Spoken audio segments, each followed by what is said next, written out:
హైడ్రా పేరుతో హైదరాబాద్లో రాష్ట్ర ప్రభుత్వం ఆక్రమణకు గురైనటువంటి చెరువులు, కుంటలు, నాలాలను ఆక్రమించి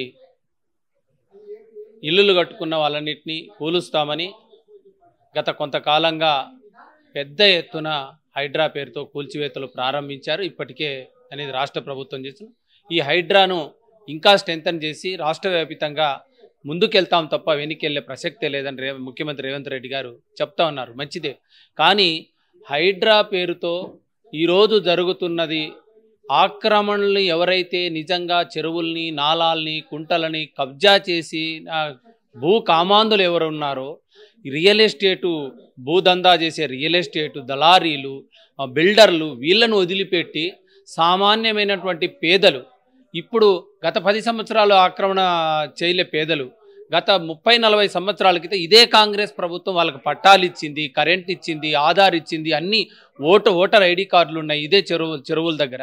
కానీ కాంగ్రెస్ ప్రభుత్వం గతంలో వీళ్ళకి క్రమబద్ధీకరణ చేసి ఇదే కాంగ్రెస్ ప్రభుత్వం ఈరోజు ఆ పేదల్ని నిర్దాక్షిణ్యంగా ఈరోజు కూల్చివేతలు చేస్తూ ఉంటే ఆ పేదలు ఎక్కడికి వెళ్ళాలి? మీరు నిజంగా కూల్చి వాళ్ళకి ఆల్టర్నేటివ్ చూపించాలి. వాళ్ళు బతుకు ఏ విధంగా ఎక్కడ మీరు అకామిడేట్ చేస్తారో చెప్పకుండా నిర్దాక్షిణ్యంగా కూల్చడాన్ని తీవ్రంగా వ్యతిరేకిస్తున్నాం.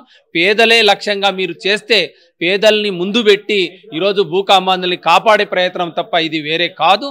ఈరోజు నిజంగా భూకామాంధులను మీరు ఆక్రమణకు గురైనటువంటి వాళ్ళని బఫర్ జోను, ఎఫ్టీఎల్ని పరిధిలో ఉన్నటువంటి కూల్చాలనుకుంటే ముఖ్యంగా దుర్గం చెరువుని ఆక్రమించి అనేక కమర్షియల్ కాంప్లెక్స్లు కట్టారు. మీరు తీయండి లిస్టులు.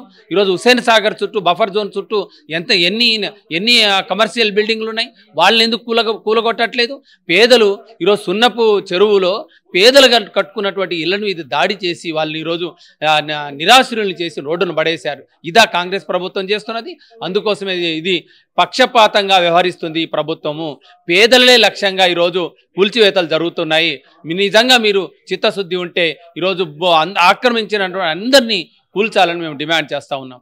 హైడ్రా పేరిట పర్యావరణ రక్షణ, అదే సందర్భంలో లోపల ఎఫ్టీఎల్ ఆక్రమణ, నాలాల ఆక్రమణ ఉన్నటువంటి పర్యావరణ రక్షించడం కోసం ఇవన్నీ తీసేస్తామని.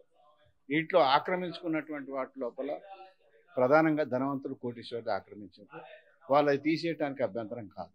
కానీ అనేక ప్రాంతాల లోపల ప్రభుత్వమే ఇండ్లు కట్టించి, ప్రభుత్వమే స్థలాలు ఇచ్చి ఇండ్లు కట్టించినటువంటి వాటిని పేదలను కూడా కూల్చివేయడం అనేది అత్యధికంగా జరుగుతుంది.